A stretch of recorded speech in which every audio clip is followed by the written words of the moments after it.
Hello, today we're going to be having a look at the Theocrat class, as represented here today by Nomlic Trismegistus, a goblin in the clouds. You see him here, in his capital city of Rames, in the little blighted mushroom swamps. And over here to the right we see our foe, Larissa Mirabilis, a sorcerer, a witch no less. We're going to break into her city and burn her at the stake for heresy.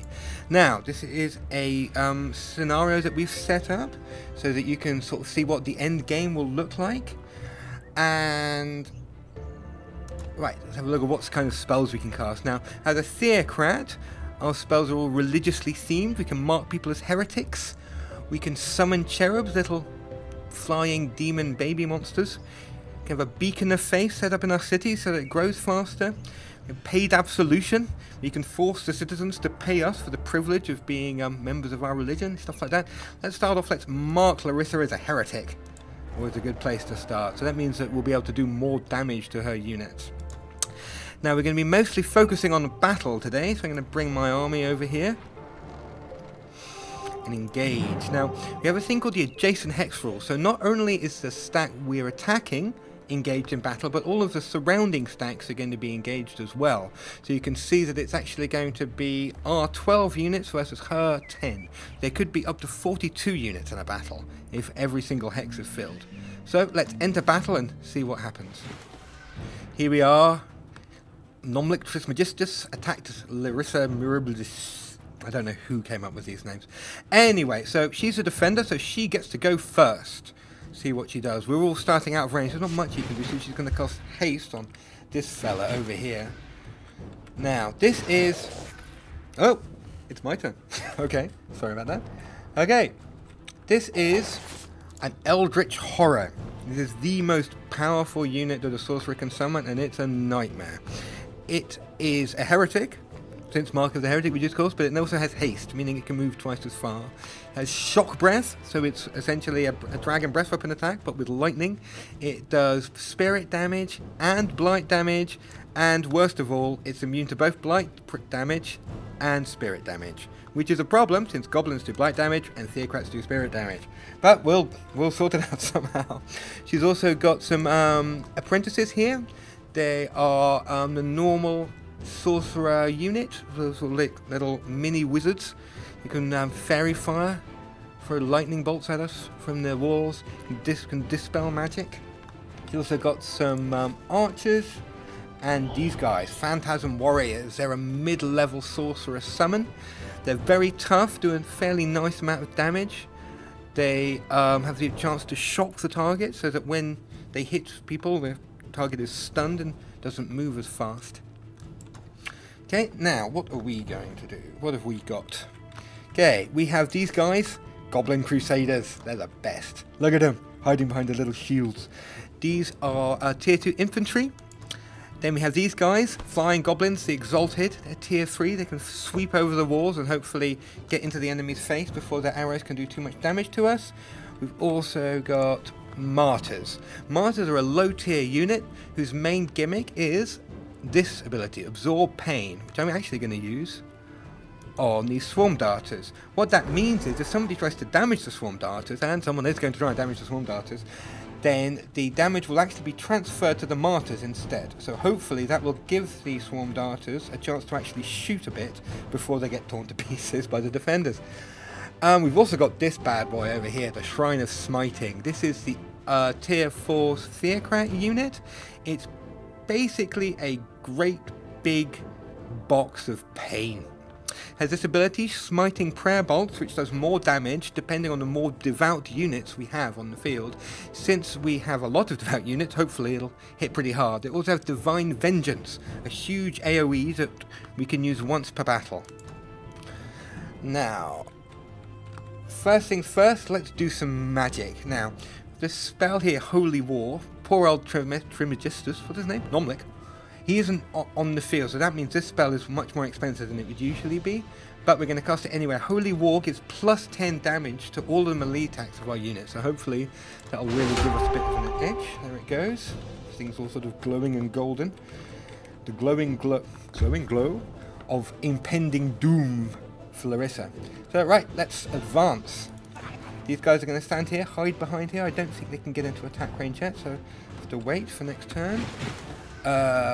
These guys are martyrs. Let's bring them over. What would be nice is we could use them to protect these exalted guys. So fly these guys over here. Now, if we want to speed things up, we can right click. Makes the current action run a bit faster. We'll use absorb pain on them, so hopefully they'll last a bit longer as well. Our catapult can try and begin to work on the front door. Knock it down. Catapults are very tough. Like all war machines, they have resilience, which means they take less damage from projectiles, so hopefully it'll be relatively safe sat there. And we have our evangelists. Evangelists are Theocrat support units. Among the tricks they can do is healing and touch of faith. Touch of faith boosts the unit's resistance, which makes it take less damage from elemental attacks. So once again we'll cast it on these guys, since I have a feeling the AI is going to try and pick on them. Who else have we got? The exalted. Okay, well, they're waiting over there for now. More exalted. Now these guys are flying, so they can just fly over the walls. They can hide over here and hopefully sweep over the walls without taking too much arrow fire. Our Goblin Crusaders over here. We've got another... Take another camera view so we can actually see them. Martyr here. He's going to use his absorb pain on these Crusaders. Now, Crusaders are infantry. What that means is they have little ladders so they can scale the walls. They're very vulnerable when they're doing so, but hopefully some of them will survive enough to actually get off and attack. Move these guys forward. We've moved everyone that we want to move. Is that right? Yep. Okay, over to you, Larissa. Do your worst. What's he gonna do? Chain lightning. Ouch. Oh, where are you going? He's gonna... What are you shooting at? Can't even see what you hit. Oh, you're just shooting at my trebuchet. Didn't do very much. And they're taking pot shots at my priests. Hopefully we'll be okay. I suppose, yeah, that's one way of absorbing pain, is to stand next to the unit and get shot instead of the unit. Not quite how I intended it, but we live and learn. Doesn't look like my trebuchet is going to last much longer either. Poor Crusaders. Taking those guys. Now, fortunately, they're protected by the martyrs. Now, hopefully, I will have just enough time to knock the wall down before my trebuchet gets torn to bits. Oh, not quite yet. Well, we'll have to hope for the best there.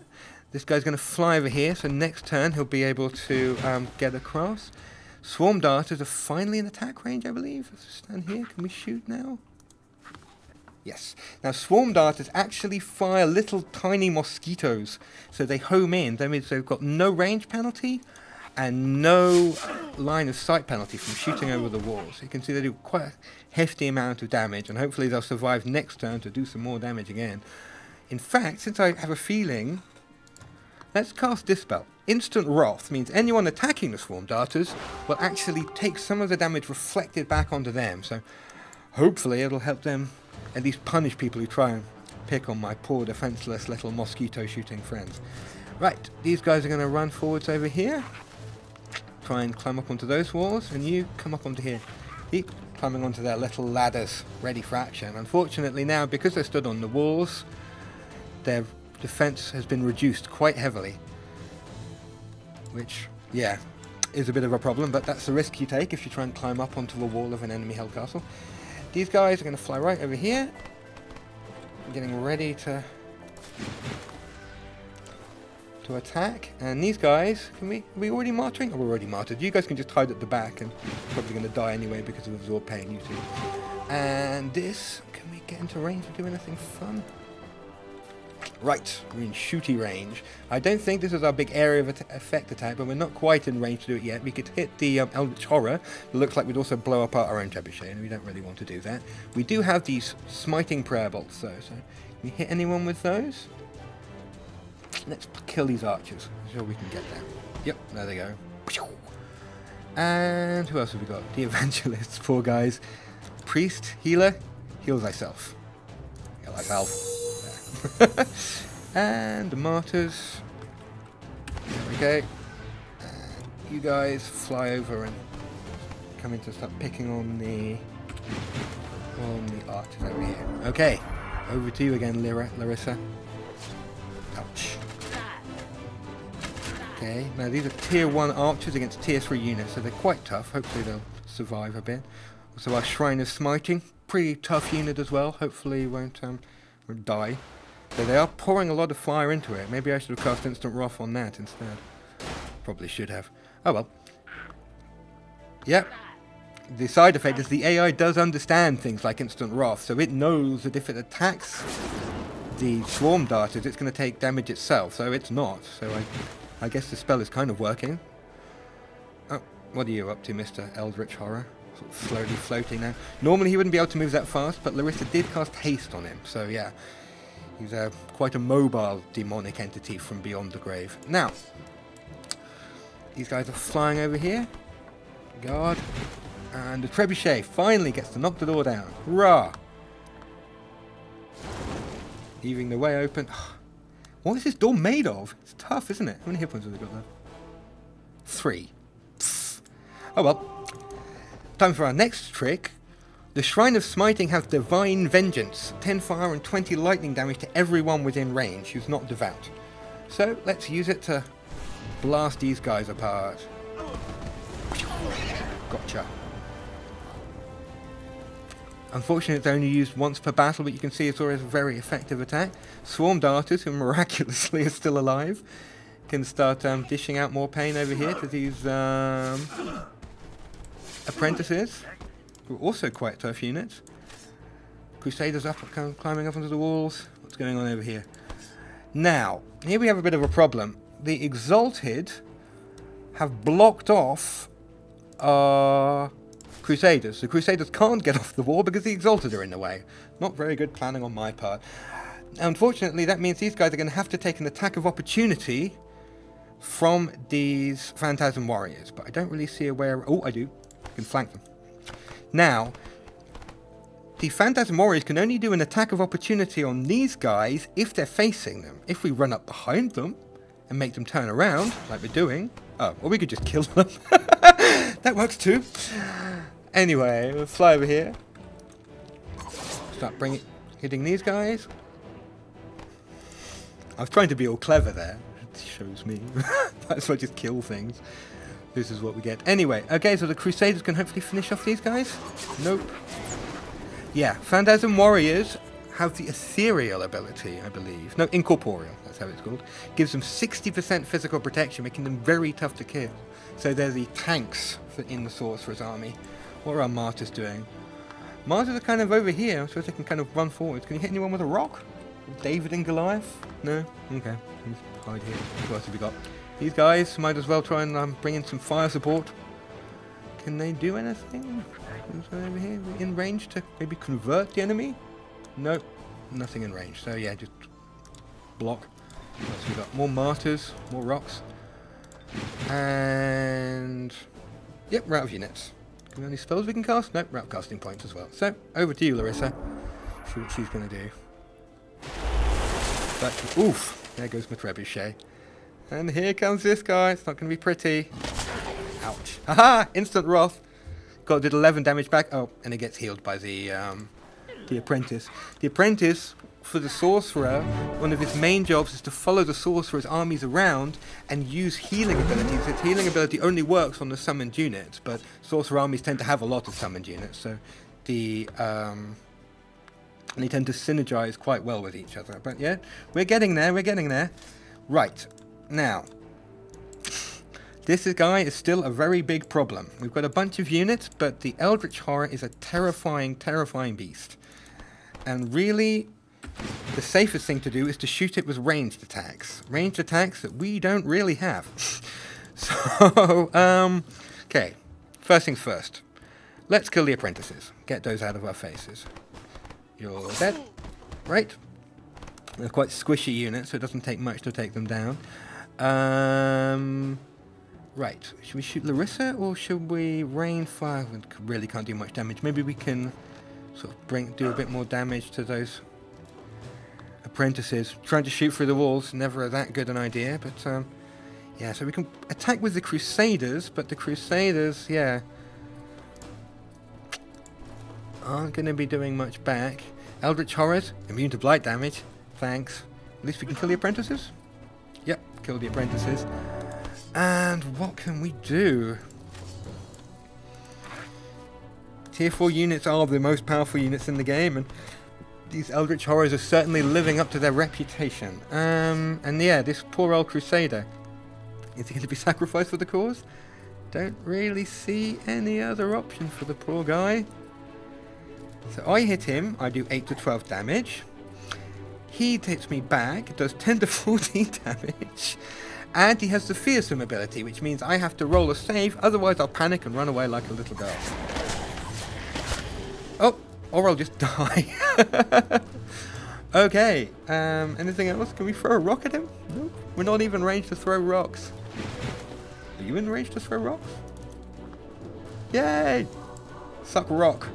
David and Goliath. Ha! 2 damage. And Crusaders, you can finish with you. Moved. Everyone's moved. The Larissa's last stand. Just her and her Eldritch Abomination. She's chucking lightning bolts. She's, because of the test scenario, she's still... Oh, she's leveled up. She's level 2 now. Oh, and Larissa has officially decided there's no point in staying behind the walls anymore. The AO has decided this because she's realised that, well, I'm entirely behind the walls and there's no defensive advantage to using it anymore, so she's decided to come out and play. Now, goodbye, Larissa. It's time for your wicked, heretical ways to finally pay the price. Off you go, blasted off into orbit. And then, Shrine of Smiting versus Eldritch Horror. Who will win? I'll give you a clue. It's the Eldritch Horror. The Shrine of Smiting's main damage is Spirit, and unfortunately the Eldritch Horror is immune to that. So, anything else we can do? We just have to close it down and, like, in the best tradition of religious fanatics, we are simply going to have to drown it in the blood of the righteous warriors and hope that in the end we win. We'll get him in the end, somehow. More rocks? We have more rocks? Who are you? You're a martyr. More rocks! Flanking attack with rocks? Oh wow! Actually, quite a heavy hitter if it's not hiding behind the walls. Really is becoming a David and Goliath moment. Maybe we should have just brought martyrs, left everyone else behind. Just drown the enemy in a sea of pebbles. Okay. See what this guy can do. Ouch. Oh, they got my martyrs. Well, they did. They at least had a go before they got blown to bits by the electrical spewing demon monster thing. Oh, and he's put himself in a spot where I can only melee attack him from one place at once. What a dick. This guy is way more hassle than he's worth. Kill him. Okay, how much damage has he got left? He's got 23 hit points. Shrine of Smiting. Smite! 2 hit points. Ugh. This is not pretty. Okay, I'm not supposed to show you this, but Shrines of Smiting can float, which means they can float over walls. Now, this isn't a final animation, so I apologise for how ugly this looks. Plop. Right, point blank range. Die! Nope, Goblin Exalted. Can't get to him because he's hiding on top of the walls and there's nowhere to stand. I can't hit him. Damn you AI. I've been outsmarted by my own AI. Okay, he's too clever for me. I think we're going to get him now. We're going to get him. Yes! Lone Crusader. Stabs him, takes him down, and that was the end of Larissa Mirabilis.